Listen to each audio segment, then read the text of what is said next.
What up, everybody? It's your boy Bookit with Trent. Yes, this is the Yap. We are back on the morning Yap. I haven't seen you guys since Jason Tatum was grabbing rebounds in the NBA Finals. It's been a pleasure, and I'm glad to be back. As we get into the season of sports fully being back with NBA, hockey, football, I'm going to do these more consistently, but for now I'm sticking to Mondays and Thursdays, primetime football game. And on Thursdays, moving forward, I'm going to have my plays for the full weekend. Today, that is not the case. But I appreciate you guys staying patient with me. Listen, it was a long summer of the dog days betting on baseball. And it was tough for me to fucking make a Yap sesh every single morning with the same games and the same series over and over and over. So I took a little hiatus, traveled a bit, went to some big sporting events. But now we're home, now we're back and ready to go for a full morning Yap. Last weekend especially, I was traveling. I went to the Sphere at the UFC event. What an event that was. I want to talk about that for a second. It was insane. The Sphere itself is unbelievable, and the event that Dana White put on was like anything I've ever seen before, dude. It was fucking unbelievable.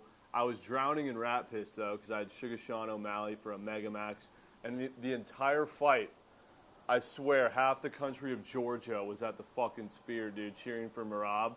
And if you watch my streams, you heard me tell this story, but I'm going to tell you guys. This fucking guy who sounded exactly like fucking Chewbacca, bro, sitting behind us, Merab, Merab, for 45 minutes.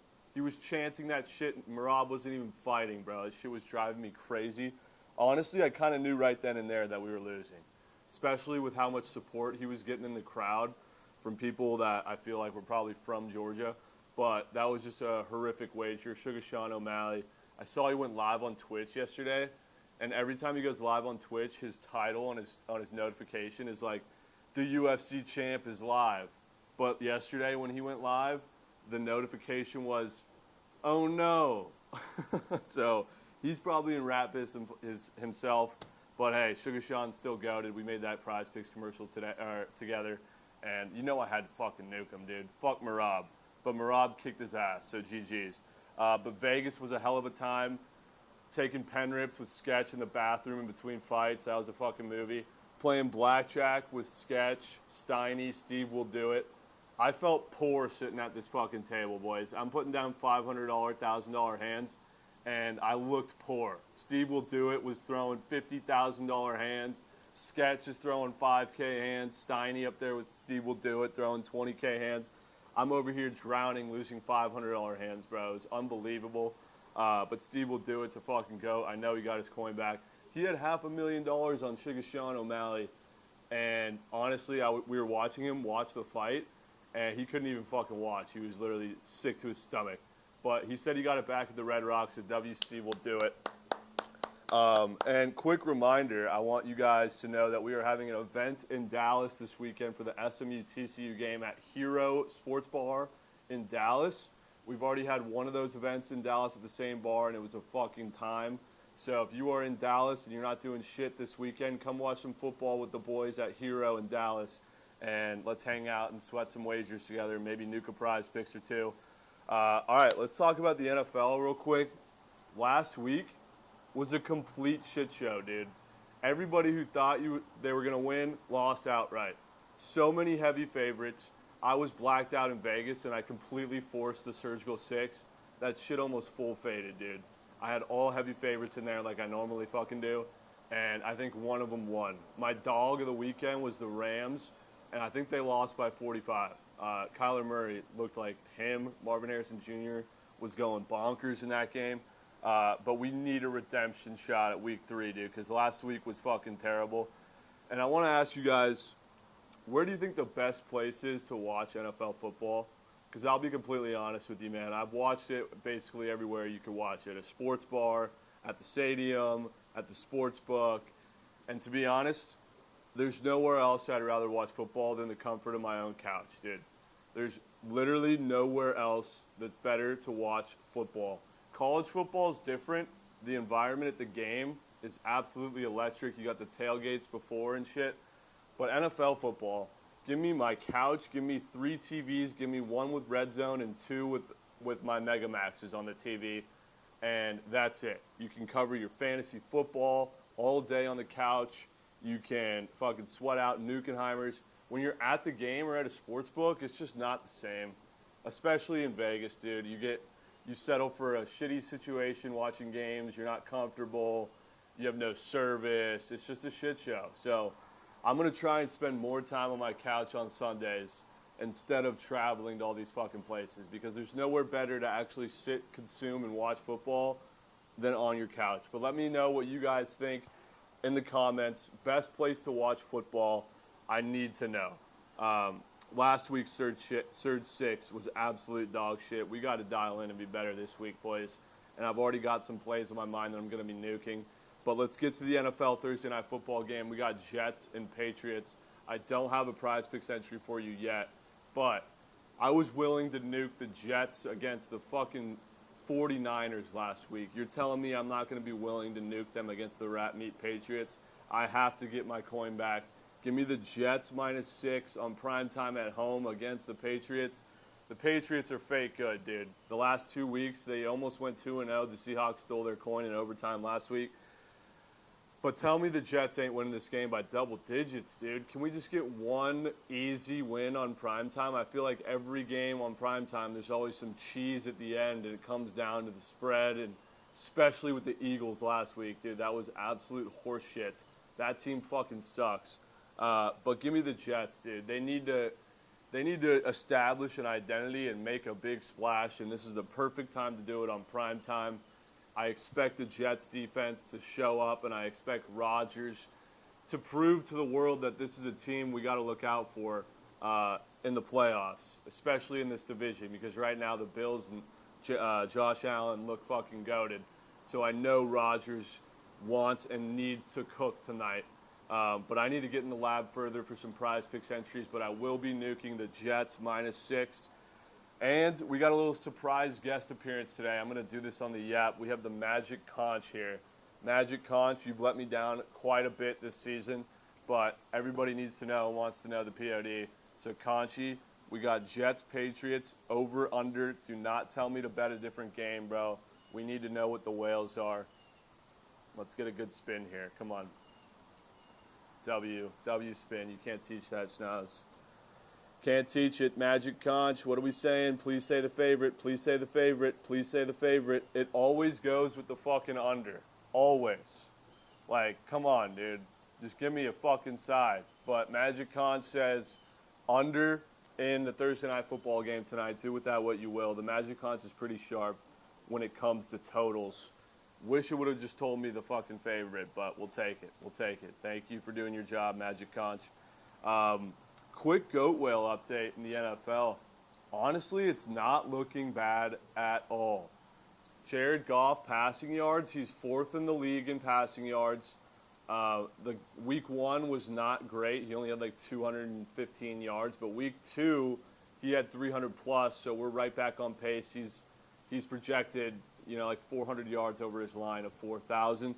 So Jared Goff just needs to keep slinging it.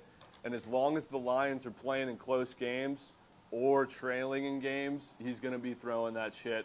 So Jared Goff, keep doing what you're doing. He hasn't looked great, but that kind of helps us because it forces him not to throw the ball more, especially when they're losing. Josh Allen, how many interceptions does he have this year, chat? Oh, that's right, a fucking bagel. 0. Not a single interception yet. And I'm going to wear this jersey every single time there's a primetime game until he throws one. And let's not forget, everybody thought that this shit was chalk because Josh Allen was a shit wager, including Stephen A. Smith, who told me straight to my face that was a shit wager. 0 interceptions. One of 2 quarterbacks that are 2-0 with 0 interceptions. Josh Allen, keep doing what you're fucking doing. Mikey Overs, I hope you see that shit because I know you hated that pick. So fuck you, Mikey Overs. The next leg, Saquon Barkley, more than rush yards. He's already above 200 rush yards in the first 2 weeks. He's projected damn near 2,000 yards rushing. Obviously, that's not going to happen. We haven't seen that since fucking CJ2K. But Saquon is doing his job. He's grubbing. I don't like the fact that the Eagles are so dog shit that they're trailing in games and having to throw the ball more. but I don't expect that to be the case for the entire season. We just need the Eagles to fucking clean it up, figure it out, take some leads in some games, and just continue to feed Saquon and pile up those rush yards because every yard matters. The fourth leg is Bijan Robinson rushing, receiving. This dude is also grubbing. He's projected almost 2,000 yards combined for rushing, receiving yards. We only need 1,500, so as long as he remains a big part of that offense, thank God. Algier has not played as big of a role as I expected him to play in the offseason. But thank fuck that Bijan is grubbing. He just needs to stay healthy, and he should absolutely soar over this number. And last but not least, the fucking chalk master himself, crybaby Jamar Chase. I knew there was going to be some bullshit in this goat whale, dude, and it started before the season even began with Jamar Chase and his bullshit contract dispute. This is a massive weekend in Week 3 for Jamar Chase because he plays the Commanders on Monday night, and if he doesn't catch a fucking touchdown, I'm moving on. All right, we just saw what Malik Neighbors did against them. He better have a touchdown, if not two. I need at least one. Please, just break the seal. Get us on the board. If he gets us on the board in Week 3, we have such a pulse for the entire thing to hit. If he doesn't, I'm fucking chalking it, dude. I swear. If he doesn't catch one, we're fucked. So we got the conch pick, the under in the primetime game. We've got my primetime pick in the Jets -6. I will be live streaming later to craft up our prize picks, Nukenheimer. And we're coming off a 10x, 1,000 to win 10K on the last primetime game, which was fucking goated. So be sure to tune into the surgical stream on the Bookit Twitch channel for the 4-man that we're going to be nuking tonight. Want to touch on the MLB real quick before we get into a Q&A and wrap this shit up. The MLB is in a very interesting spot right now. I feel like there's not one singular team that wants to win this fucking World Series. The Dodgers are completely unserious. Their pitching is so banged up. They're going to be relying on guys like Bobby Miller and Landon Knack to win them big games in the playoffs. Good luck. All right, Mookie, Freddie, Shohei can only take you so far. They're going to need that bottom half of the lineup to step the fuck up, and they're going to need somebody to goat up on the mound because Glasnow's hurt. All their guys are hurt on the mound and in the bullpen, so it's going to be really interesting. The last team I would want to run into is the San Diego Padres. And you can already smell the sell job in the air from the Dodgers going into the first or second series of the playoffs. And if they run into the Padres, which is very likely, I think they're fucked, dude. The AL is a very interesting spot as well. The Orioles are bottom barrel rat shit, all right? They are just so down in the dumps right now, they're fucking rat meat program. The Yankees, you know the sell job's coming for them too. I know they're plus 500 to win the World Series. Let me tell you right now, that shit's not fucking hitting. That team is not going to make a fucking postseason run. I'm so confident in that. Who else is at top of the AL? Oh, yeah, my Astros. Just to be clear, not an actual Astros fan. I've just been heavily invested in them financially all season long. And I have a $1,000 World Series ticket at plus 2,200. If you want to tail that now, it's at plus 850. So WCLV for the kid. But I think top to bottom, Astros have the most complete team in terms of bullpen, starting rotation, and batting lineup. They got Kyle Tucker ready to go for the postseason. Yanier Diaz is playing very, very good ball at the plate, and he's one of the better catchers in the league right now in terms of offense. And I'm just really excited for October baseball, dude. The Phillies are scary. I would say the Phillies are probably top to bottom best team in baseball. They have a great bullpen. They've got a great lineup. They've got great defense. And Philly's a very tough place to play. So I'm confident in the Phillies to maybe potentially get their way to the World Series. And I'm calling a rematch, Phillies-Astros in the World Series. But I'm all in on the Stros, and we need them to keep trucking along. They just played a tough series in San Diego, but they're about to go home and play the rat shit Anaheim Angels. And we're going to need some home runs from Jordan if we're going to get a .2x here in the goat whale. Speaking of the goat whale, shit's officially chalked, bro. Freddie Freeman, he's like 30 hits behind his projection. You know, we had that situation with his son happen where he was forced to take a couple weeks off from playing baseball. His son was going through some sort of rare disease. Obviously, that's very important to focus on and doesn't mean shit in terms of, me losing my coin. But I did lose some coin on that, so GG's. But yeah, the goat whale's dead. Devers, what the fuck happened to Rafael Devers? This guy was playing MVP level ball around the All-Star break. I'm almost certain this dude hasn't hit a home run since June. I mean, that Twitter account, did Rafi hit a home run? Hasn't tweeted since quite literally July. It's September now, almost October. Rafael Devers, fucking chalked. Jordan, he needs 4 home runs. I wouldn't be shocked if he gets it done, but it doesn't even fucking matter anymore. Shit's dead. Bobby Witt and Vladdy are goated. They did their job months ago. But the other 3, fucking Devers and Jordan and Freddie, chalked it. GG's. So we're relying on the NFL goat whale this year to take us home and make some coin.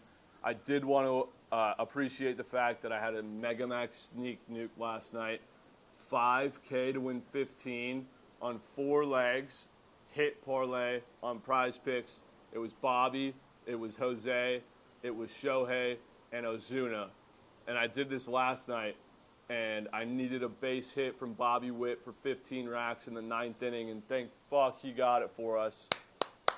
And I will say, don't be afraid to throw those green gobbies on Prize Picks, chat. If you're trying to build a bankroll, I'd say it's probably one of the better ways to do so. Even though it doesn't pay out fat, it's better to see green on your account and coins in the balance than it is to just force demons and regular squares and fucking lose coin. So with that being said, chat, let's go ahead and do a little Q&A. I asked you guys to ask me some questions on Twitter. And so let's answer some of these, okay? And then we'll get out of here, and we'll see you guys next week. Let's answer some of these here. Oh, man. You guys have been infiltrating my DMs with absolute hates these days. Grab your Yappuccinos, boys. Sit back and chill. How often do you cut your hair? I'd say like every 3 weeks to a month. That was Tease Taze asking me that question. Who's your dark horse team in the NFL so far? It's a little early to tell, but I mean the Buccaneers are kind of a wagon. Baker Mayfield playing incredible ball, and they've looked great. They beat the Lions last week, made them look like shit. So I wouldn't be shocked to see the Buccaneers make a little run as a dark horse. I don't even know if that's considered a dark horse considering they're 2-0, but I like the Bucs this year, man. They've been making some noise. Question, why do you have to ruin everyone's gambling experience? Says Drafts. Yeah, like I'm on the field making plays, right? I'm sure, dude. How old am I? I'm 27. Can you please stay away from soccer? No problem, bro. Fuck the pitch. Why don't you play more bets like yesterday with the green gobbies? I do secretly, but I don't like telling people because then they just call me soft and chirp me and shit. And honestly, I don't really give a fuck what you guys think, dude. Coin is coin, to be honest. So I'm going to start doing more of those for sure. Let me answer a couple more here. If you could pick one member of the Bookit team to tail for a month straight and only use their picks, who would it be? Man, that's a tough one, dude. I could go Lauren. I could go Shelly, Jovan. Definitely not Krabs. I would not take Krabs. Just making that clear. Not taking Krabs. I'd probably have to go Jovan. Even though he's been fucking dog shit the last couple of weeks, I got to give him his flowers. He's sharp as shit. So I'd go with Jovan. Shelly just walks around too big of a dick swinging, thinking he's him, cashing a 2-man.